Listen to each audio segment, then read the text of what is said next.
Nii, tere armsad noored, mul on eesõigus olla teie juures, sellepärast et teie ühe pastori tütar kutsus mind siia. Ma olen Viljar Roosimaa, Urmas Roosimaa vend, et selliselt võite arvata, et siin käib mingisugune kokkumäng. Ja kahjuks ma ei suuda seda ümber lükata. Aga enne kui ma jagan teile seda piskut, mis mul on, ma tahan veel lühidalt palvetada. Kallis taevane Isa, me täname sind selle eest, et sa oled armuline. Palun võta see pisku, mis mul on. Puhasta ja pühitse see, et see oleks sõnum sinu lastele.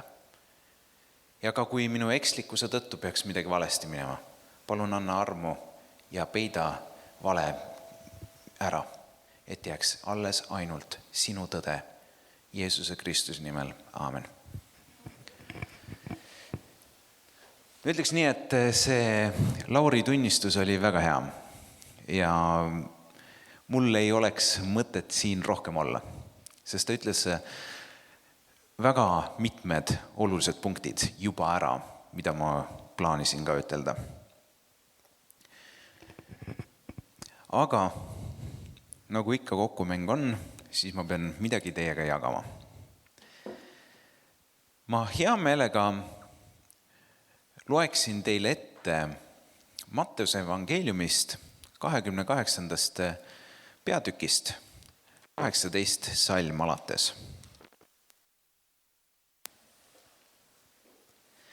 Ja Jeesus astus nende juurde ja kõneles neile.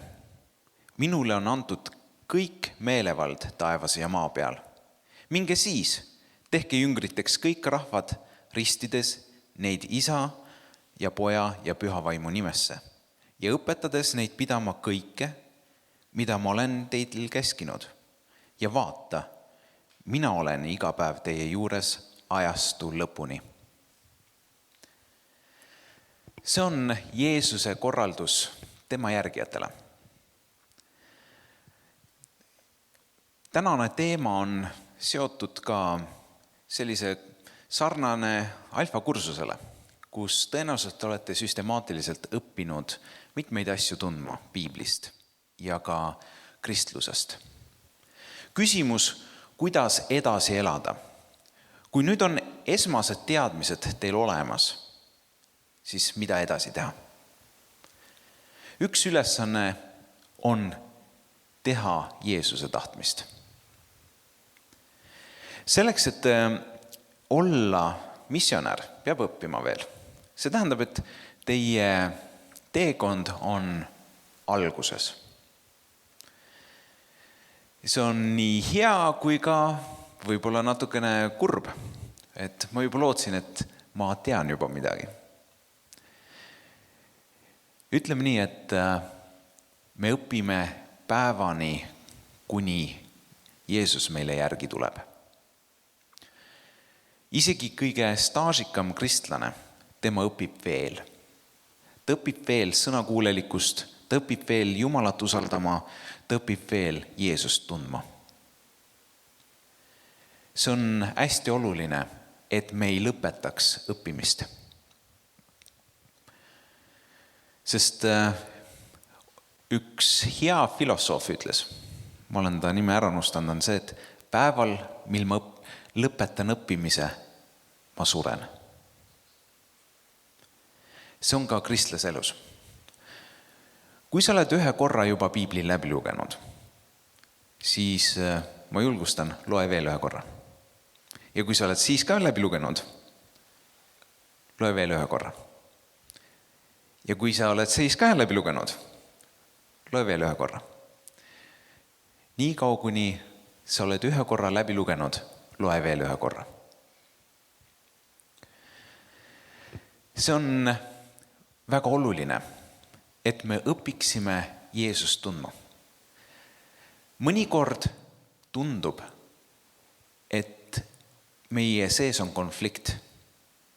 Kui me ka rohkem loeme piiblit või võime avastada, see ei ole võimalik. Kuidas Jeesus saab niimoodi ütelda? Kuidas on võimalik, et Jumal sellist asja nõuab? Jumal on ju armastus, aga kuidas ta saab seda nõuda? Jah, Jumal on armastus, aga see ei ole ainus asi. Jumal on ka püha. Jumal on püha ja sellest tulenevalt see armastus, mis Jumalal on püha armastus. Püha armastus on armastus, kus see, mis on kole, mis on kuri, sellel ei ole ruumi sinna. Ja kuna Jumal on ise püha, siis ta hoolitseb selle eest, et tema ligidale ei tohi tulla kurjus, patt ja halb. Küsimus.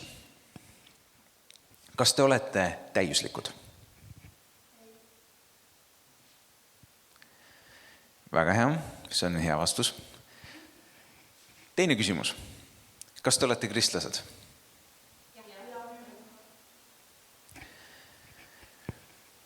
Esimene vastus oli, et ei ole täiuslikud. Ja mitmed teist ütlevad, et olete kristlased. See tähendab, kas kristlaseks olemine tähendab, et olete täiuslikud?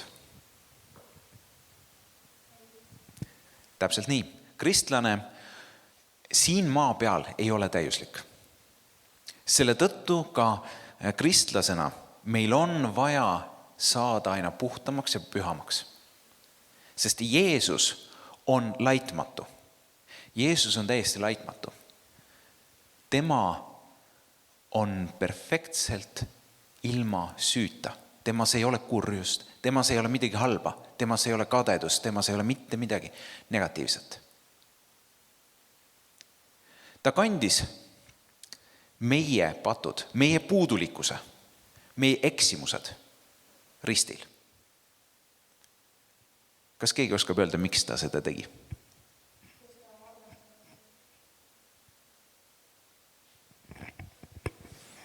Ilus vastus, aga ma tahaks paremat vastust.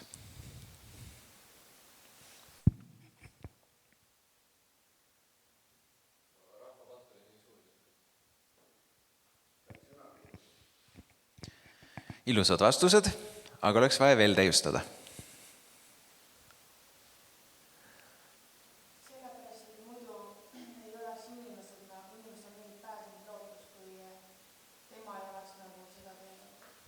See läheb juba soojemaks. Olgu, ma lõpetan teie piinamise. Vastus on see, lepitada inimene Jumalaga. Kogu inimkond oli Jumala viha all. Miks? Sest kõik on pattu teinud ja Jumala aust ilma. Jumala juures ei saa olla puudulikkust. Ja Jumala juures ei ole võimalik olla patusena. Ja see lõhe, mis juhtus Eedeni aias Eeva ja Jumala vahel, see on läbivalt tänase päevani. Jeesus tuli, suri meie kõigi eest selleks, et meil oleks võimalik saada lepitus Jumalaga.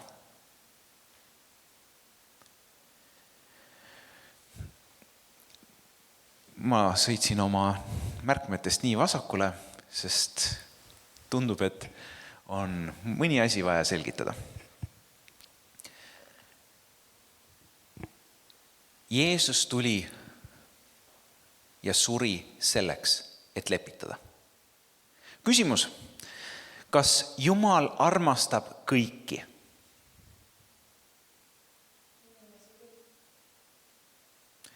Mis kirja koha alusel?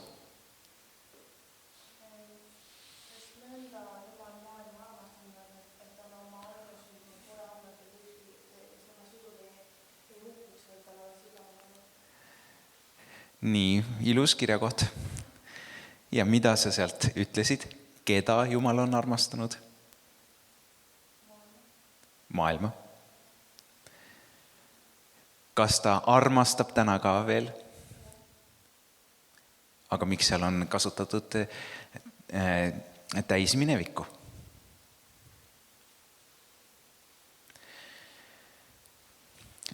see on see koht, kus võib tulla raskus. Kui me võtame erandkorras siis lahti Johannese evangeeliumi 3. peatüki ja 16. salm, kui ma õigesti mäletan, oli nii või? Sest nõnda on Jumal maailma armastanud, et ta on oma ainusündinud poja on andnud, et ükski, kes temasse usub, ei hukkuks, vaid et tal oleks igavene elu.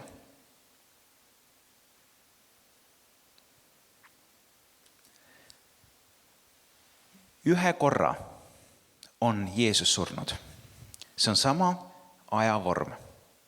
Jumal on ühe korra armastanud maailma nii palju, et andis ühe korra oma poja. Et need, kes usuvad, et nendel oleks igavene elu.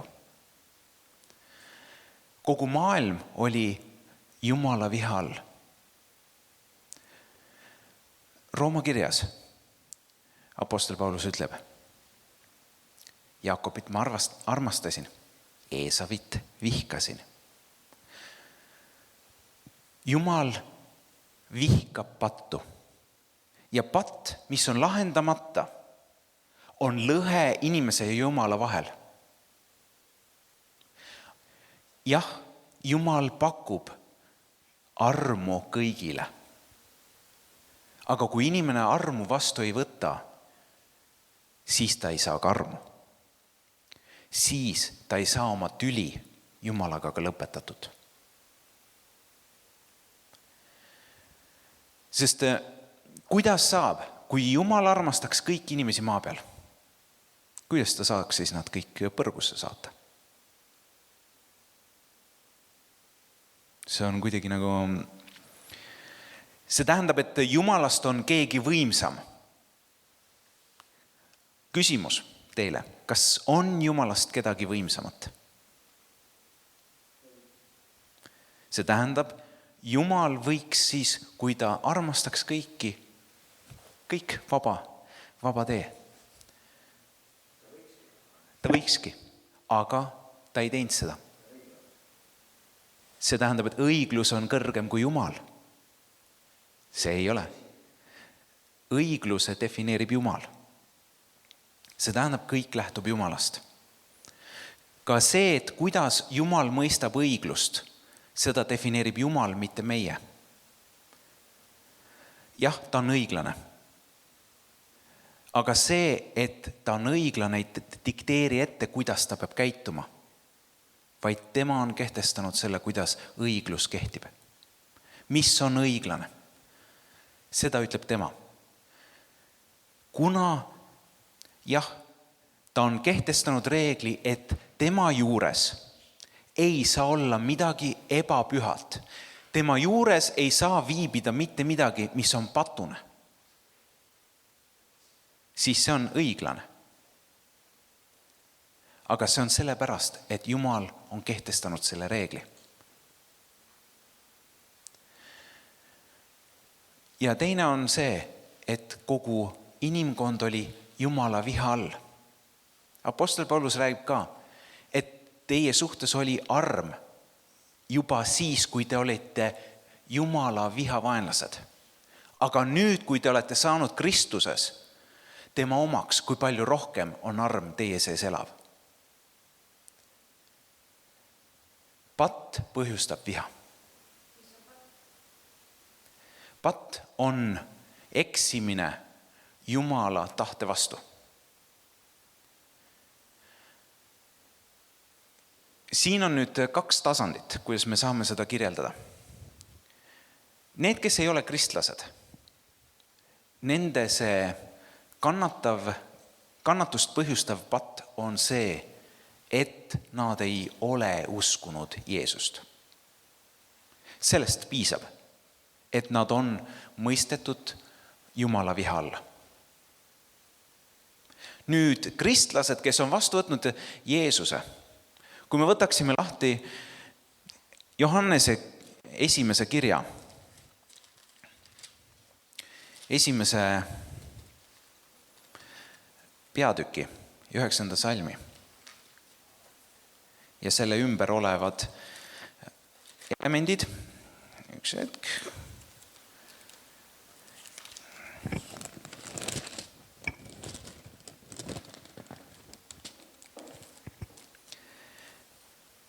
Nii.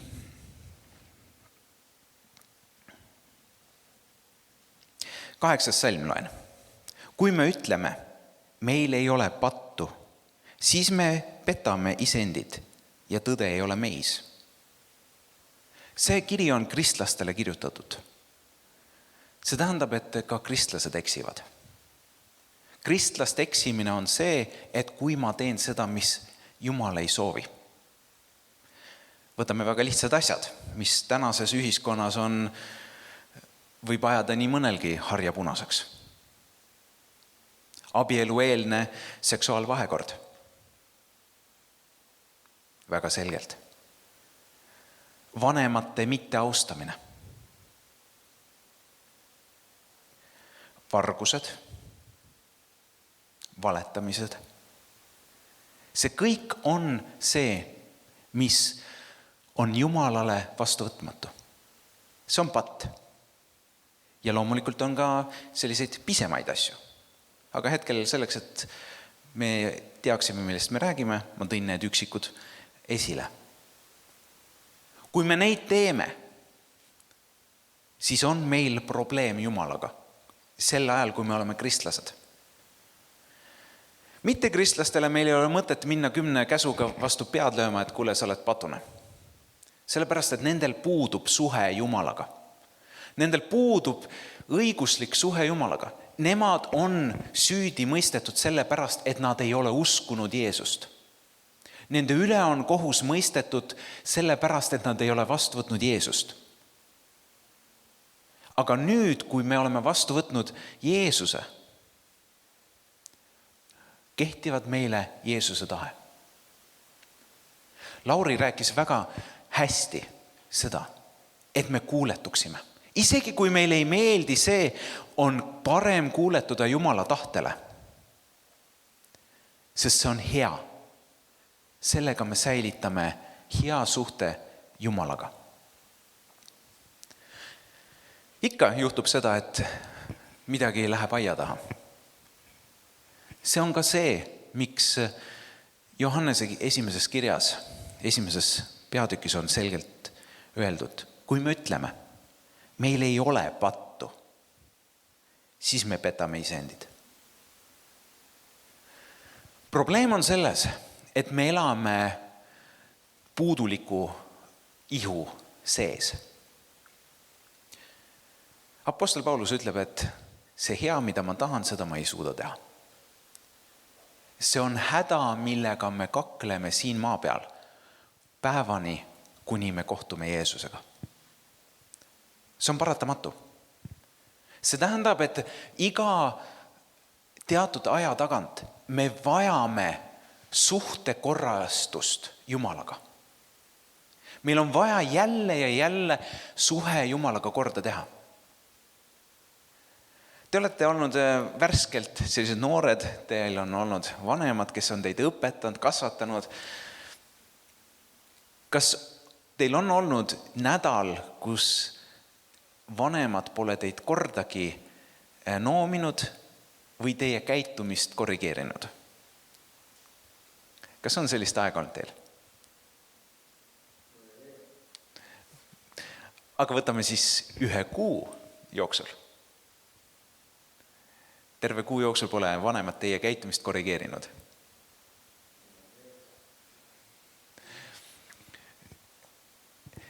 Võtame aasta.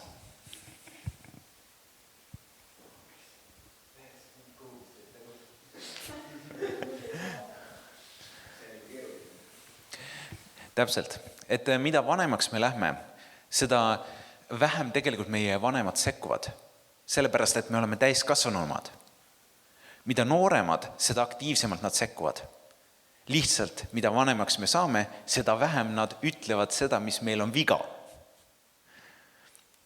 See, et meil vigu ei ole, see, et vanemad ei ütle meile, et kuule, korrigeeri oma käitumist. See ei tähenda, et need vead on kadunud, vaid lihtsalt nad näevad, sa oled täiskasvanud. Nüüd on aeg sul ise avastada, mis sul viga on.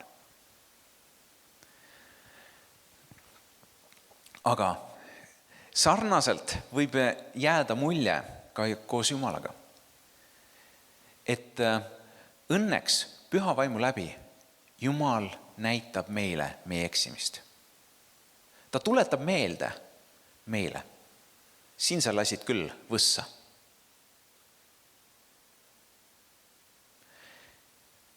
Sest Jumala standard on palju kõrgem kui sinu ema ja isa standard. Su ema ja isa on puudulik, täpselt nii nagu sina ise ja täpselt nii nagu mina. Jumal on täiuslik.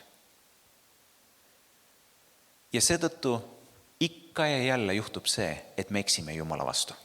Suurtes asjades ja väikestes asjades. Selleks on vaja suhe korda teha. Ikka jälle suhe korda teha. Küsimus, kes on viimase aasta jooksul oma vanematelt andeks palunud? Viimase aasta jooksul. Julgelt käsi ikka üles püsti. Püsti käsi, niimoodi sirgelt üles. Selle kohta ma ütlen teile, tublid. See on hea töö. Kui teie omate julgust oma vanematelt andeks paluda. Küsimus. Need, kes on oma elu Jeesusele andnud, millal teie palusite viimane kord Jumalalt andeks?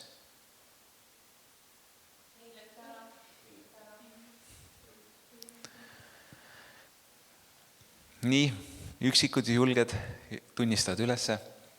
Okei, teeme siis asja lihtsamaks, et viimase nädala jooksul, kes on Jumalalt andeks palunud midagi? Väga tublid. Nii peabki. Johannes esimeses kirjas, esimeses peatükis 9. salmis, ma loen teile. Kui me oma patud tunnistame, on tema ustav ja õige, nõnda, et annab andeks meie patud ja puhastab meid kogu ülekohtust. See on see, miks ma ütlen teile, tublid. Te saite puhtaks. Kui teie palusite Jumalalt andeks, tunnistasite, et te eksisite, saite te puhtaks. Sest see on kirjas Jumala sõnas nii. See on see, kuidas me saame suhet parandada Jumalaga. See on üks viis, kuidas edasi minna. See, et ma ühe korra olen andnud oma elu Jumalale, olen võtnud Jumala vastu oma isana. Olen ühe korra palunud armu ja uuesti sündinud. See on alles algus. See on algus. Ja kuidas edasi on meeleparanduses ja õppimises. See, et me oleme puudulikud, me eksime, me vajame julgelt minna Jumala juurde. Palun anna andeks, ma eksisin. Ja seda ka olukordades, kus me eksime nii julmalt, et me häbi pärast kas või vajuksime teisele poole maakera.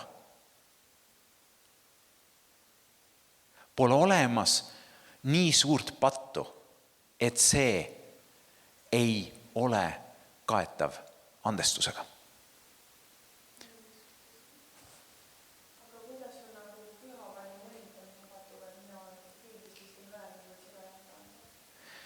See on üks erand. Aga see on suhteliselt keeruline erand. Seda ei saa kogemata teha. See on teadlik. Kui sina oled õppinud Jumala sõna tundma, kui sina oled õppinud tõde tundma ja sa väänad tõe ära teadlikult ja põhjalikult. Sellepärast on ka antud hoiatus, kes teeb musta valgeks, on needuse all. See, kes ütleb, et hea on kurjus ja kurjus on headus, on selle needuse all. See, kes tunneb ära püha vaimu, aga ütleb, et see on kuri vaim, see on needuse all. Jumal on hoiatanud väga tugevalt ühe asja suhtes. Ärge armastage valet ja ärge armastage kurjust. Kurjuse armastus ja vale armastus toob tõelise katastroofi. 2. Thessalonika kirjas, 2. peatükis on üks väga tugev hoiatus.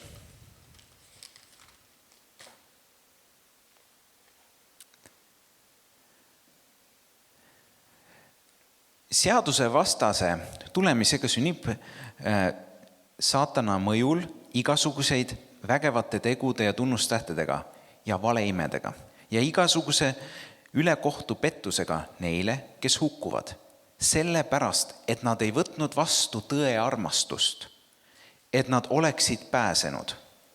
Ja sellepärast saadabki Jumal neile eksitava jõu, et nad hakkaksid uskuma valet. Ja nii saavad kohtu aluseks kõik, kes ei ole uskunud tõde, vaid kellele on meeldinud ülekohus.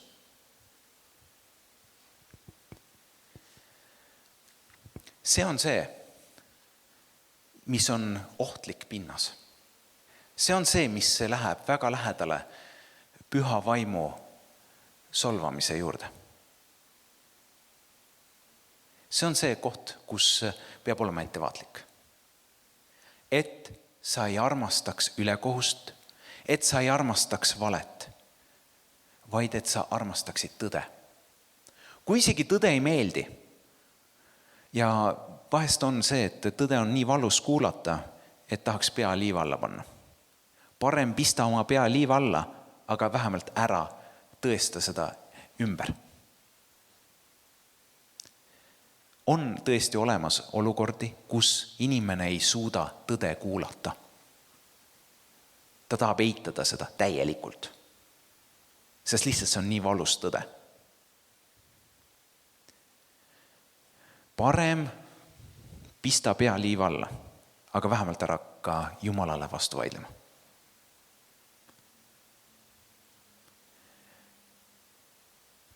Jumalal on õnneks pikk meel, kannatlik meel ja ta kannatab meie mõned lollused välja väga hästi. Kui meil juba siibrisse viskab, siis Jumalal on veel kannatlikkust. Aga me ei tohi seda teadlikult kuritarvitada. Me peame püüdma enda poolt teha seda, et kui Jumal noomib, siis me vähemalt ei ütle seda, et kuule Jumal, sa valetad. Kui Jumal ütleb, lõpeta see patt, aga kui sa ei suuda seda lõpetada, siis kõige parem on see, et tunnistad Jumalale üles. Ma ei saa hakkama.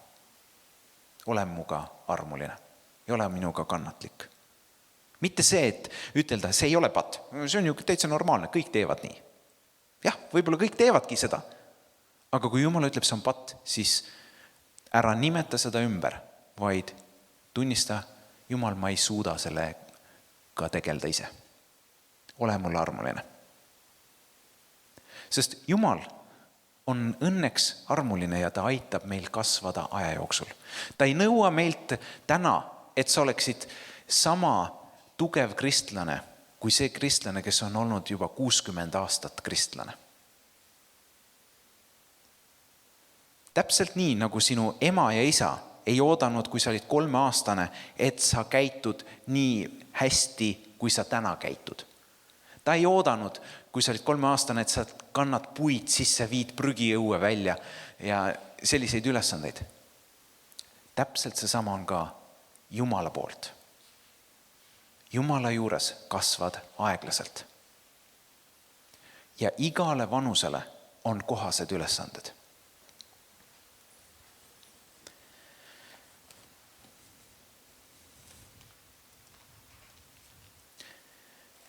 Võtame lahti korraks 1. Peetruse kirja, 2. peatükk.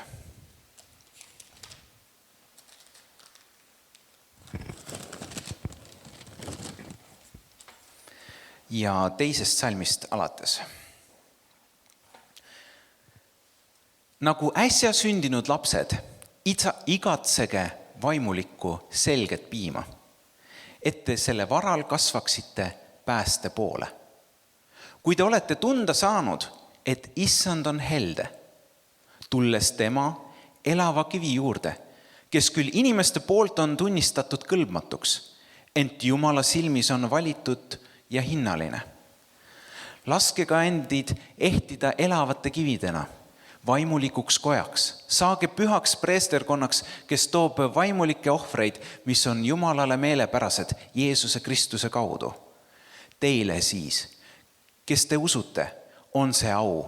Uskmatuile aga kivi, mille ehitajad tunnistasid kõlbmatuks. Ning just see on saanud nurgakiviks ning komistuskiviks ja pahanduskaljuks. Uskmatud komistavad, sest nad on sõnale allumatud ja selleks nad ongi määratud. Teie aga olete valitud sugu, kuninglik preesterkond, püha rahvas, omandrahvas, et te kuulutaksite tema kiidetavust, kes teid on kutsunud pimedusest oma imelisse valgusesse. Teid, kes te muiste polnud rahvas, nüüd aga olete Jumala rahvas. Teie, kelle peale polnud halastatud, aga nüüd on. Siin on mitu olulist mõtet. Üks on see, selget piima. Vastsündinud lapsed vajavad piima. Nendele ei anna sa veel seapraadi. Need, kes on värsked lapsevanemad, need teavad väga hästi. Seapraad on juba edasi arenenud lapse toit. Täpselt. Hiljem tulevad mannapudrud, muud pudrud juurde ja see toiduvalik kasvab. Täpselt samamoodi on kristlaste juures. Kui sa oled noor, algaja, siis sinule on koht. Kui sa oled juba staažikas, siis tekivad juba uued probleemid.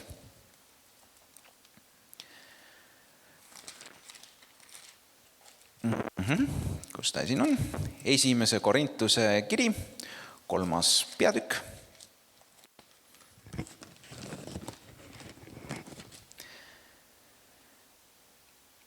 Teine salm. Ma jootsin teile piima ega andnud tahket rooga, sest te seda ei oleks veel talunud. Kuid ega te nüüdki veel talu, sest te olete ju alles lihalikud. Kui teie seas on kiivust ja riidu, eks te siis ole lihalikud ja eks te käitu inimlikult. See on Pauluse kiri korintlastele. Seal ei ole probleeme, väga palju. Aga see näitab seda, et Paulus ootab, et te areneksite usus. Kuidas edasi elada? Arenege. Täpselt nii, nagu te arenete looduse poolt. Te muutute ilusamaks, rõõmsamaks, tublimaks, te arenete. Sama on vaja ka vaimulikult. Hankige selget toitu. Vaimulik piim sümboliseerib õpetust. See on lihtne õpetus. Alguses õpite lihtsad asjad selgeks. Ja mida rohkem te usus kasvate, mida rohkem te kogete, mida rohkem te olete väljakutseid siin maailmas üle pidanud elama, seda keerulisemaid asju te hakkate õppima. Kuni te saate süüa ka vaimulikku seapraadi.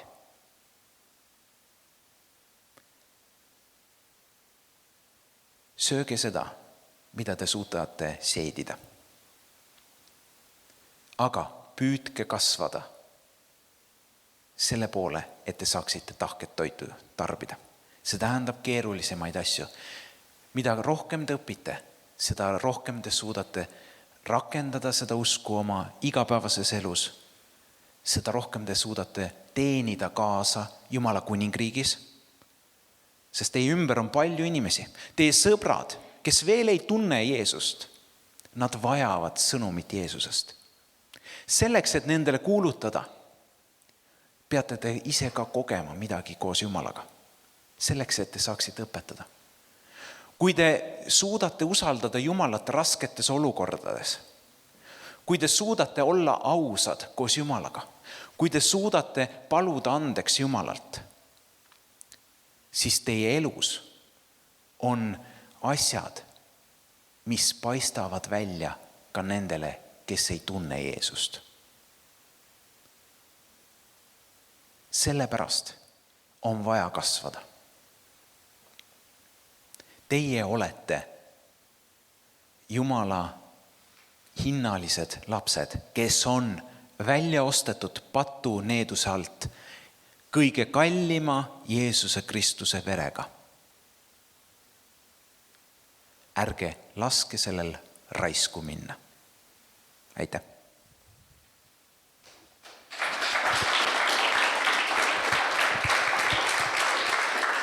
Hallo. Okei, nüüd te olete taas nagu lainel ka. Kui kellelgi on mingeid küsimusi tekkinud, mida te tahaksite Viljari käest küsida, siis ta on siin väga nagu sõbralikult olnud valmis vastama, et mitte ei lähe ära, vaid kui kellelgi tekkis mingeid küsimusi, mida te julgete niimoodi öelda ka siit või võite mulle saata Messengeri. Jaa. Ma näen, et teie nagu näod on väga mõtlikud. Argo, sul oli küsimus, jah? Köhatasid, et saad nagu rääkida? Jah.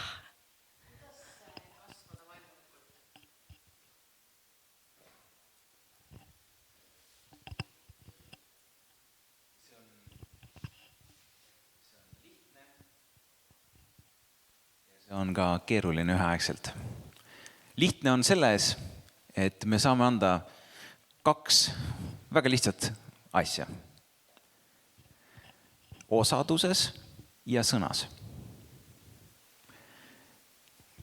Tuleb käia koos teiste kristlastega, sest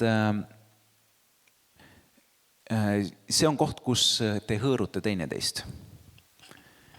Metsas kasvavad puud paremini kui üksinda keset aasa.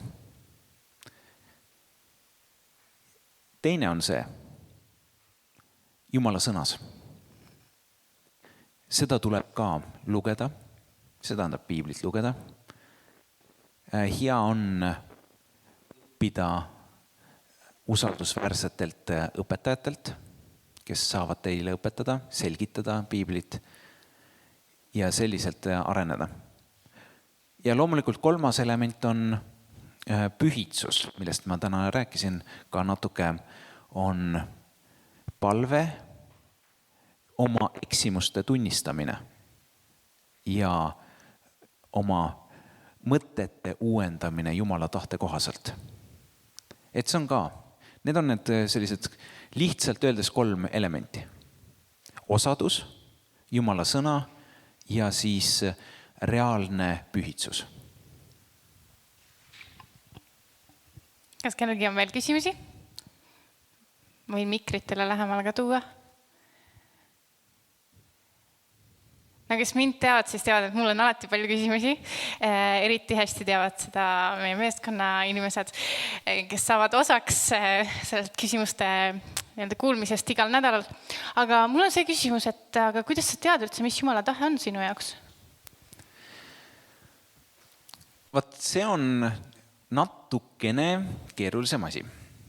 Esiteks on vaja õppida natukene tundma Jumala sõna ennast. Selleks, et omada selline esimene raam, kus sa üldse tajud, milline on kristlase elu. Siis tasub õppida tundma natukene, mis on need kutsumused, mida Jumal piiblis kirjeldab. Et millised on teenimiskohad koguduses. On sellised armu teenimised, see tähendab, et on teiste inimeste aitamine, sinna alla kuulub sotsiaaltöö ja kõik selline asi.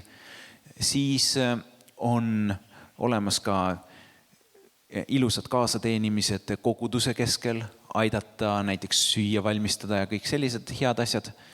Ja kas või koristamine, mis on väga tähtis töö. Ja on ka siis õpetaja kutsumuse laadsed. Sinna hulka kuulub ülistuse juhtimine, prohvetlus, õpetamine ja pastori ametiga sarnased ja samad asjad.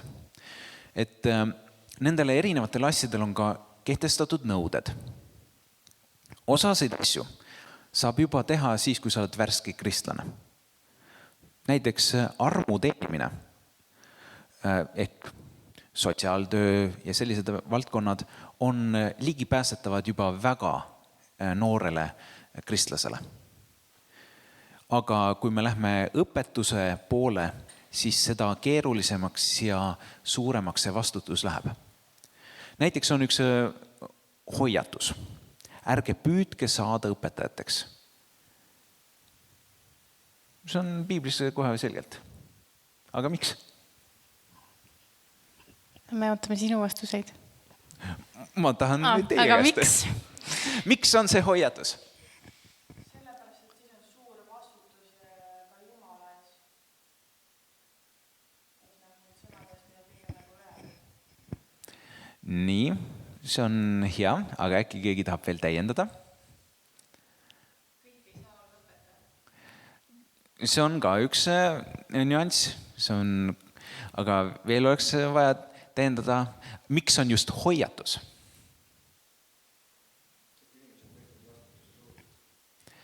See on juba päris mõnusalt soe. See on paratamatu tagajärg küll, jah? Okei, siis ma ütlen. Kui teie, kes te õpetate, eksite ja põhjustate sellega kellegi usu languse, siis Jumal nõuab selle inimese elu teie käest. See tähendab, et kui sina põhjustad kellegile, olles õpetaja, patustamise, mille eest see inimene saab karistada, siis see karistus on ka sinu alla. See on see, miks Uus Testament ei julgusta õpetaja ametit nagu niimoodi ihaldama, vaid see on sõnakuulmise amet. Jumal kutsub väga selgelt, sest vastutus on topelt. Sa vastutad oma enda elu eest esmalt, aga sa vastutad ka nende eest, keda sa õpetad. See on see, miks on vahest kahju vaadata neid, kes väga teadlikult ja väga selgelt õpetavad valeõpetusi. Nad hävitavad teiste inimeste elusid. Aga ühel päeval, kui Jumal hakkab võtma nende arveraamatu ette, siis nende kätel on veri. Vanas testamendis on veel üks huvitav seadus, mis kirjeldab seda vastutust, on vahimehe seadus. Iisraelis oli vahimehes. Tema ülesanne oli jälgida linna ümbrust. Teda määrati ühiskonnas.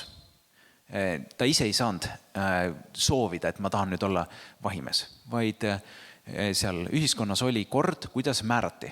Näiteks ühel hetkel päeval öeldakse, et kuule, sina seal oled nüüd vahimees. Ja see on nagu täna meil poiste sõjaväkke värbamine. Tuleb kutse ja sa lähed. Aga siis seal on Jumala poolt antud seadus. On see, et sinu ülesanne on hoiatada. Kui sa näed vaenlast tulevat ja sa hoiatad linna või seda piirkonda, millest sa vastutad, et vaenlane on tulemas, siis oled sa oma töö teinud. See tähendab, et kui nüüd su linn reageerib sellele, võtab relvad, kaitseb, oled sa päästnud iseenda ja terve linna. Teine stsenaarium, sa hoiatad, aga mitte keegi ei kuula. Siis Jumal ütleb, sa oled päästnud oma enda elu. Aga see linn hukkus sõnakuulmatuse pärast. See on siis juba selle linna probleem. Aga kui sina ei hoiata seda linna, siis Jumal ütleb, ma nõuan sinu käest kõikide nende hukkunute verd. Ja see on see sama põhimõte, mis kehtib Uue Testamendi ajal õpetajale, prohvetile ja üldse sellisele vaimulikule töötegijale, kaasa arvatud pastor. Et see on see koht, kus, kui sul on see kutsumus, see on väga kõrge kutsumus, aga see on ka kõige ohtlikum. Nüüd me jõudsime igast erinevatesse kohtadesse sellega. Aga kuidas sina oled oma elu edasi elanud? Kas sa oled ära tundnud selle kutse, selle tahte Jumala käest? Mis on sinu lugu temaga? Selle kohta öeldakse, et tule taevas appi. Ilmselt tuleb, kui kutsud. Ja, mina olen olnud võib-olla üks suhteliselt sõnakuulmatu tegelane, nii oma vanematele kui ka Jumalale.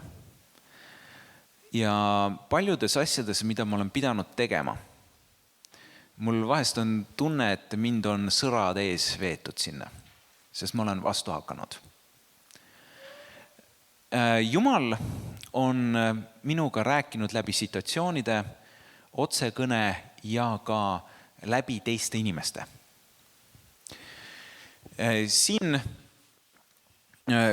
otsekõne, näiteks üks näide oli see, et kui ma olin teismeline ja ma olin sellel perioodil tõsiselt Jumala peale vihane, kuna mu elu oli läinud aia taha. Mu suhted vanematega oli segi, mind visati koolist välja, tervise kaotasin ja põhimõtteliselt mu elu oli sõna kõige otseses mõttes tuksis. Ja siis ma olin tõsiselt vihane Jumala peale. Ja siis mina kõnnin ilusasti seminari hoonest mööda ja siis on väga selge. 2015 pead sa lõpetama selle kooli. Loomulikult oli esimene asi, year right, unusta ära. Sest see oli väga selge kõnetus, aga ma lihtsalt tolleks hetkes ei sallinud Jumalat. Aga Jumal kõnetas. Tuli siis aeg, mina õppisin rõõmsalt füüsikat ja oli juba 3. aasta käimas. Mina mõtlesin, et mulle meeldib füüsika, mulle meeldib matemaatika, kõik see tore asi. Ja siis on seda, et kukun eksami 3 korda läbi.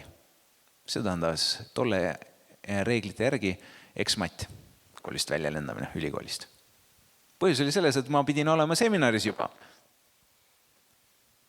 Jumal pidas lepingut. Tema hoolitses selle eest, et mul on võimalus 2015 lõpetada. Loomulikult seminaris ka on elan trillele, uued huvid, kõike, mis iganes, hilineb 2 aastat lõpetamine. Ja see on koht, kus ma ütlen, kui teil on kokkulepe või korraldus Jumalalt, siis parem kuulake, sest leppetrahv on rõve. Ma ei soovita mitte kellelegi leppetrahvi maksta, sest kui ma täna vaataksin tagasi, siis ma ütleks, et kui oleks võimalik, siis ma teeks kõik selle nimel, et see leppetrahv oleks jäänud maksmata. Ja kes ei tea, mis see seminar siis on, et mis kool see on selline? See on kõrgem usuteaduslik seminar, kus õpitakse koguduse töötegijaks. Ja seal õpivad meie pastorid, kellest saavad ühel päeval pastorid, kellest saavad ka, seal õpivad need, kellest saavad ülistusjuhid, õpivad need, kes saavad ka mõningatesse muudes koguduse tööharudes juhtivatel positsioonidel tegutseda. Kas kellelgi on tekkinud küsimusi, mida olete kuulnud? Natuke nüüd Viljari enda lugu.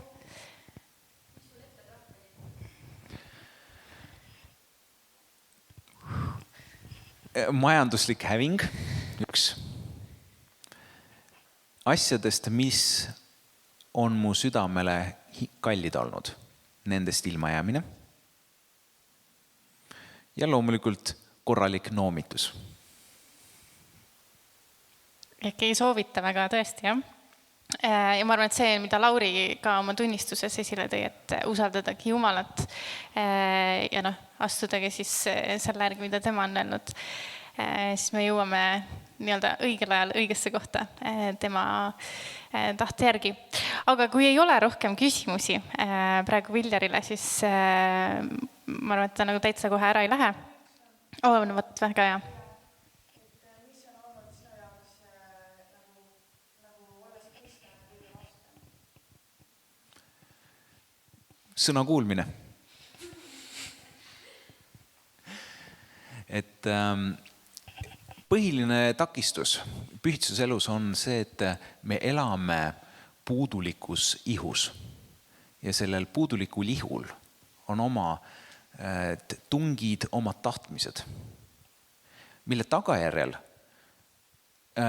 kaob ära tihti usaldus, mille tagajärjel tekib tõsine himu millegi järgi, mis ei ole kohane või mis on kas või individuaalselt keelatud. Ja loomulikult laiskus. Need on need, mis põhjustavad ihus eksimise Jumala tahte vastu.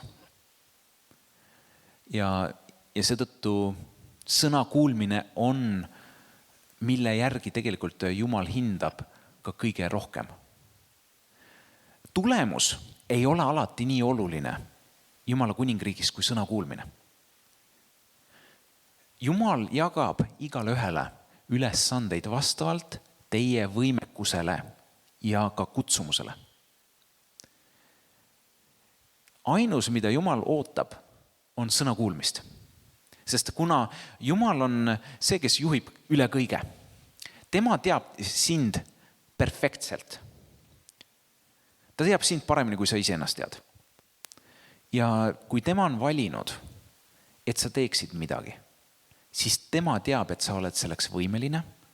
Sul on kõik eeldused, et see ülesanne saaks toime minna. Ja tema annab ka ise õnnistuse. Ainus, mis on vaja teha, on olla sõnakuulelik.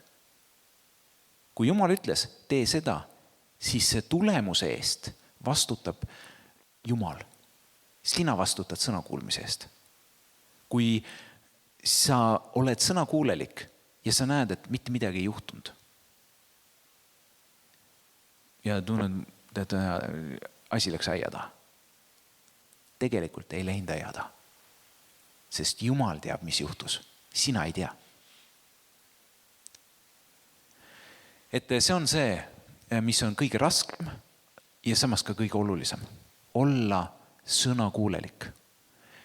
Ja mitte ainult see, et nüüd Jumal mulle ütleb midagi, nagu otseilmutusega, vaid esmalt sellele, mis on piiblis kirjas. Ka need asjad, kus Jumal ütleb, ära tee seda. Nendes asjades sõna kuulmine põhjustab juba suure õnnistuse. Kui sina hoiad ennast puhtana abielu jaoks, siis sa valmistad endale suured õnnistused tulevikku. Kui sina hoiad eemale narkootikumidest, purjutamisest ja lollustest, sa korjad endale õnnistusi tulevikku. Kui sina oled sõnakuulelik oma vanematele ja austad oma vanemaid, nii palju kui see on võimalik mitte vastuollu minnes Jumala tahtega, sa korjad õnnistusi oma enda tulevikku ja ka oma laste tulevikku. Sellepärast sõna kuulmine kõiges, see, mis ei ole sulle otse öeldud, tee seda, vaid ka see, et öeldud, et ära tee seda. Kui see on piiblis kirjas, siis tasub seda usaldada, sest see õnnistus on seda väärt.